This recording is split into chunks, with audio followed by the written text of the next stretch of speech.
नमस्कार। मैं वसंत रावल ज्योतिष विद्या ज्ञान चैनल के अंदर आज मैं आपको बताने आया हूं कुंडली के कौन से भाव के अंदर कौन सा ग्रह दिग्बली होता है और क्यों दिग्बली होता है।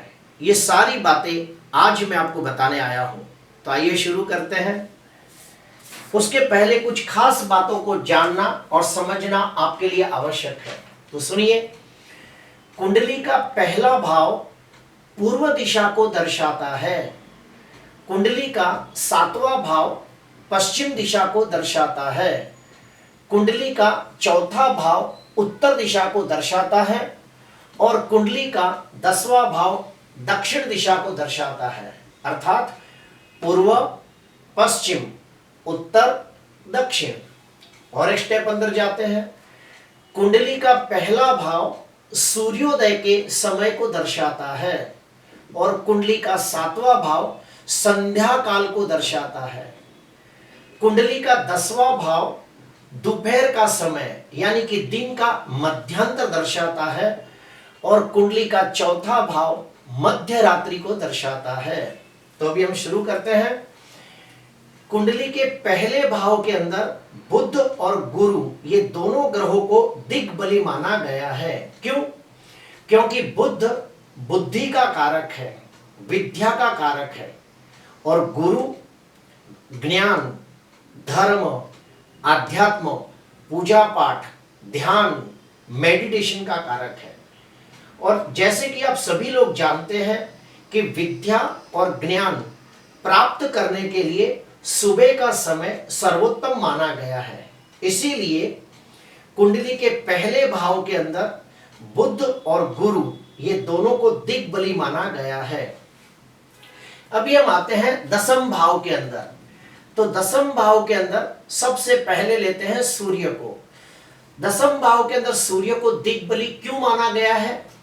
तो क्योंकि 10वां भाव दिन का मध्यांतर का होता है और जैसे कि आप सभी लोग जानते हैं कि दोपहर को 12 से 2 के अंदर सूर्य की सबसे ज्यादा तेज रोशनी पृथ्वी के ऊपर पड़ती है। यानी कि सूर्य दोपहर को 12 से 2 के अंदर सबसे ज्यादा प्रकाशमान होता है। गर्मी के दिनों के अंदर भी आप देखना सूर्य अपने सर के ऊपर 12 से 2 के दरमियान होता है, तभी बहुत ज्यादा गर्मी लगती है।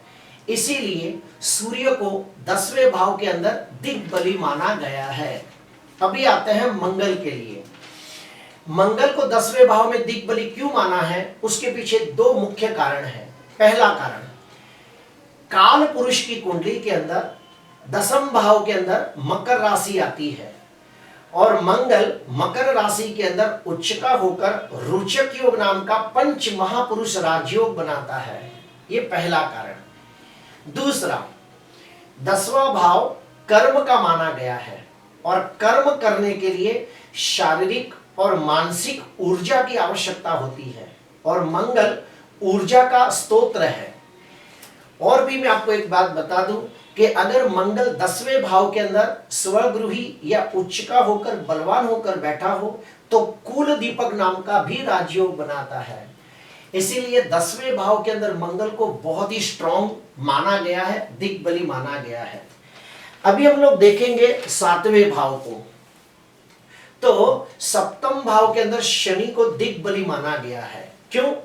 क्योंकि काल पुरुष की कुंडली के अंदर 7वें भाव के अंदर तुला राशि आती है और शनि तुला राशि के अंदर उच्च का होकर शशियोग नाम का पंच महापुरुष राजयोग बनाता है।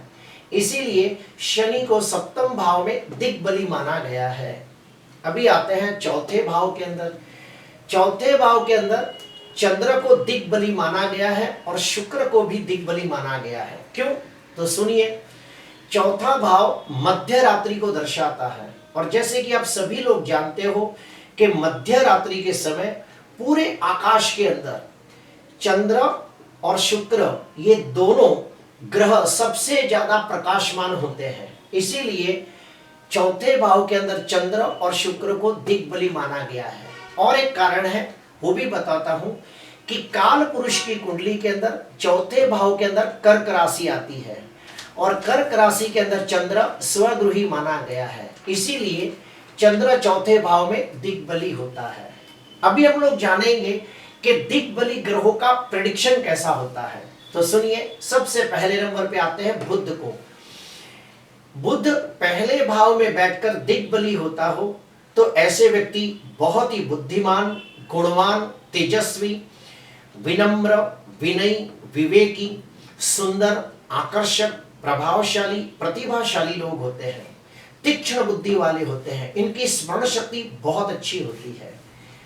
उसके बाद आता है गुरु।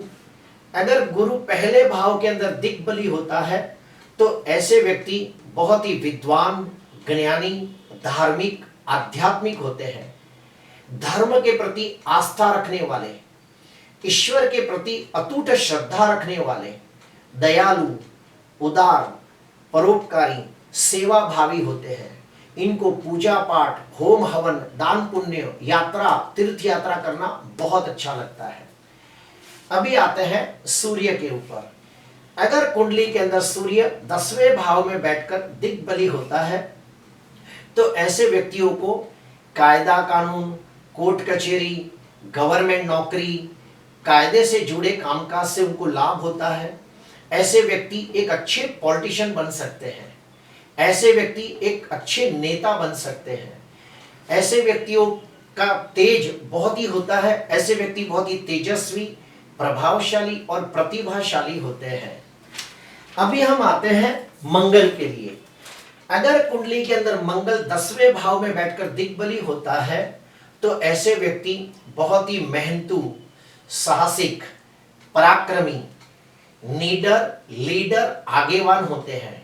इनके पास कूटनीति और रणनीति का बहुत अच्छा ज्ञान होता है क्योंकि मंगल सेनापति का कारक है। ऐसे व्यक्तियों को समाज के अंदर मान सम्मान, पद प्रतिष्ठा की प्राप्ति होती है। अगर ऐसे व्यक्ति सुरक्षा क्षेत्र में जाए तो नामना कमाते हैं। अभी आते हैं 7वें भाव के अंदर शनि के लिए। अगर शनि दिग्बली होता है तो ऐसे व्यक्ति बहुत ही ईमानदार, वफादार, नीतिवान होते हैं। अपने कार्यों और अपने जिम्मेदारियों के प्रति बहुत ही सजग होते हैं। ऐसे व्यक्तियों को बहुत ही मेहनतू जीवन साथी मिलता है और विवाह के बाद भाग्योदय होता है। अभी आते हैं चंद्र के ऊपर। अगर चंद्र चौथे भाव में दिग्बली होकर बैठा हो तो ऐसे व्यक्ति बड़े कोमल मन के होते हैं।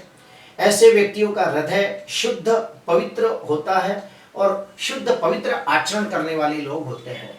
स्वभाव से दयालु, उदार, परोपकारी, सेवा भावी होते हैं और इन्हें माता का सुख बहुत अच्छा मिलता है। मकान, वाहन, प्रॉपर्टी का सुख भी बहुत अच्छा मिलता है। आखिरी में आते हैं शुक्र के ऊपर। अगर शुक्र चौथे भाव में दिग्बली होकर बैठा हो तो ऐसे व्यक्ति मनमौजी स्वभाव के होते हैं, आनंदी और खुश मिजाजी होते हैं। ऐसे व्यक्तियों को उत्तम कक्षा का मकान सुख, वाहन सुख, प्रॉपर्टी का सुख प्राप्त होता है। ऐसे व्यक्तियों को घूमना फिरना, खाना पीना, ऐशो आराम से जीना, ये सब बहुत अच्छा लगता है और इनमें कुछ खास प्रकार की कला होती है। अगर वो कला को डेवलप किया जाए तो समाज के अंदर मान सम्मान, पद प्रतिष्ठा की प्राप्ति करते हैं। तो अभी हम लोगों ने जाना कि कुंडली के अंदर पहले भाव के अंदर बुध गुरु दिग्बली होते हैं, 10वें भाव के अंदर सूर्य मंगल दिग्बली होते हैं, 7वें भाव में शनि दिग्बली होता है और चौथे भाव के अंदर चंद्र शुक्र दिग्बली होते हैं। और ये दिग्बली क्यों होते हैं और उसका क्या फल मिलता है, ये सारी बातें आज मैंने आपको बताई। अगर आपको अच्छा लगा हो तो जरूर लाइक करना, सब्सक्राइब करना। नमस्कार।